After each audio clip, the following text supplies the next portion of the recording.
Code लागू करो।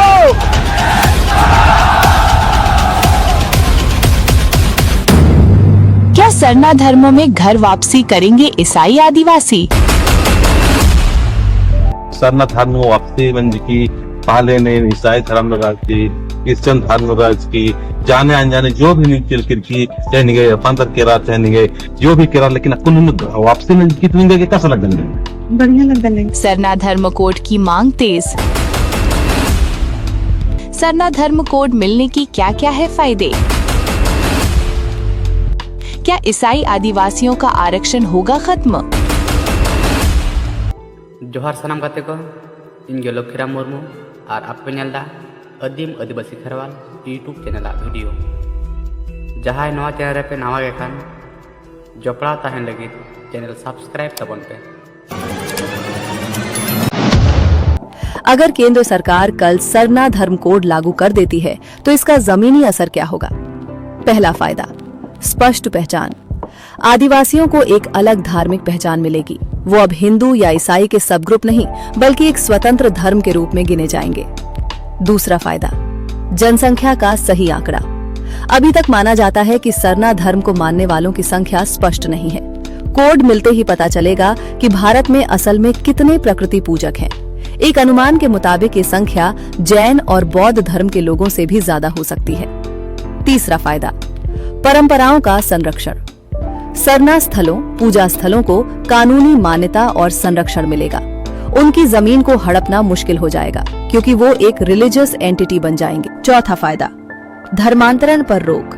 आदिवासी समाज के बुद्धिजीवियों का मानना है कि जब आदिवासियों का अपना धर्म कोड होगा तो उन्हें अपनी पहचान के लिए दूसरे धर्मों जैसे ईसाई या हिंदू की तरफ देखने की जरूरत नहीं पड़ेगी, जिससे धर्मांतरण की रफ्तार कम होगी। पांचवा फायदा, संवैधानिक सुरक्षा।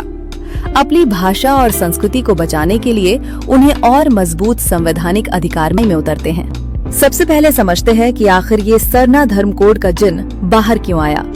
देखिए, जब भारत में जनगणना होती है तो आपके पास धर्म चुनने के लिए 6 मुख्य विकल्प होते हैं: हिंदू, मुस्लिम, सिख, ईसाई, बौद्ध और जैन। लेकिन झारखंड का वो आदिवासी जो न मंदिर जाता है न चर्च, जो साल और महुआ के पेड़ की पूजा करता है, जो सिंह बोंगा को मानता है, वो किस कॉलम में टिक करे? 1951 तक इनके लिए ट्राइबल रिलीजन का कॉलम था, लेकिन आजादी के बाद इसे हटा दिया गया। नतीजा, आज करोड़ों आदिवासी खुद को मजबूरी में अन्य कॉलम में डालते हैं या फिर उन्हें हिंदू या ईसाई गिन लिया जाता है। सरना धर्म कोड की मांग सिर्फ एक कॉलम की मांग नहीं है, ये आंकड़ों में अपनी लुप्त होती पहचान को बचाने की लड़ाई है। आदिवासियों का कहना है कि हमारी परंपरा, हमारी पूजा पद्धति, जन्म और मृत्यु के संस्कार, सब कुछ सनातन धर्म या ईसाई धर्म से अलग है। तो फिर हमारी गिनती उनमें क्यों? अब जरा गौर से। लेकिन दोस्तों, कहानी यहीं खत्म नहीं होती। यहीं से एंट्री होती है उस ट्विस्ट की जिसने झारखंड के समाज को 2 हिस्सों में बांट दिया है।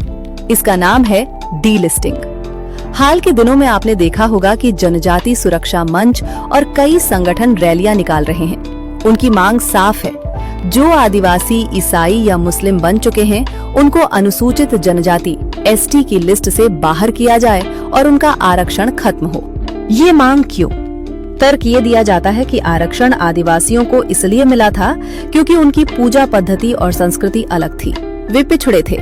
लेकिन अगर कोई व्यक्ति ईसाई बन गया तो उसने अपनी रूढ़िवादी परंपरा और मूल संस्कृति छोड़ दी। डिलिस्टिंग समर्थकों का कहना है कि कन्वर्टेड आदिवासी दोहरा लाभ ले रहे हैं। एक तरफ वो ईसाई मिशनरीज के स्कूल और सुविधाओं का लाभ लेते हैं, अल्पसंख्यक होने का फायदा उठाते हैं, और दूसरी तरफ ST कोटे से नौकरी और चुनाव भी लड़ते हैं। उनका आरोप है कि असली सरना या सनातन आदिवासी जो अपनी संस्कृति से चिपका रहा वो पीछे रह गया और सारी मलाई कन्वर्टेड आदिवासी खा गए। अब सिक्के का दूसरा पहलू देखना भी जरूरी है। ईसाई आदिवासियों का इस पर क्या कहना है और संविधान क्या कहता है? ईसाई आदिवासी समुदाय का तर्क है कि जाति और जनजाति में फर्क होता है।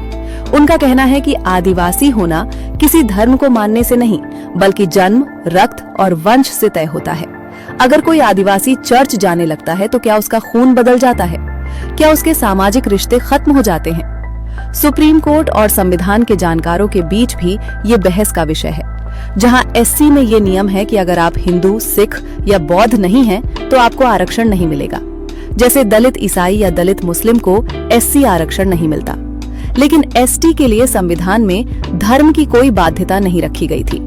ऐसा इसलिए क्योंकि जनजाति की परिभाषा उनके पिछड़ेपन और भौगोलिक अलगाव पर आधारित थी, न कि उनके भगवान पर।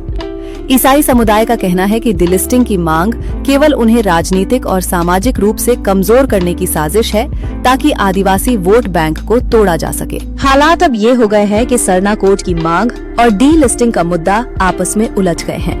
कुछ लोग कहते हैं कि पहले डीलिस्टिंग लागू करो, तब सरना कोड का मतलब है। उनका डर है कि अगर बिना डीलिस्टिंग के सरना कोड आया तो उसका फायदा भी कन्वर्टेड लोग उठा लेंगे। वहीं दूसरा पक्ष कहता है कि आदिवासियों को आपस में लड़ाकर उनकी एकता को तोड़ा जा रिगाड़ा है, ताकि जल, जंगल, जमीन के असल मुद्दों से ध्यान भटकाया जा सके। झारखंड के गांवों में अब ये चर्चा आम हो गई है।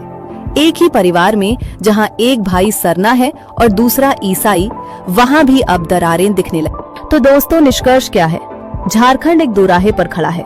एक तरफ अपनी प्राचीन सरना पहचान को पाने की तड़प है, जो जायज है, और दूसरी तरफ हकमारी का डर है, जिसे डीलिस्टिंग के जरिए ठीक करने की बात हो रही है।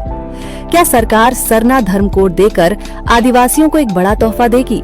और क्या डीलिस्टिंग जैसा कड़ा फैसला लेकर वो एक बड़े वोट बैंक को नाराज करने का जोखिम उठाएगी? ये लड़ाई अब सिर्फ धर्म की नहीं, बल्कि संसाधनों और सत्ता में हिस्सेदारी की है। अब मैं आपसे पूछना चाहता हूँ, क्या धर्म बदलने वाले आदिवासियों का एसटी आरक्षण खत्म होना चाहिए, या आदिवासी होना धर्म से ऊपर है? अपनी राय कमेंट बॉक्स में जरूर लिखें, क्योंकि आपकी राय मायने रखती है। अगर आपको ये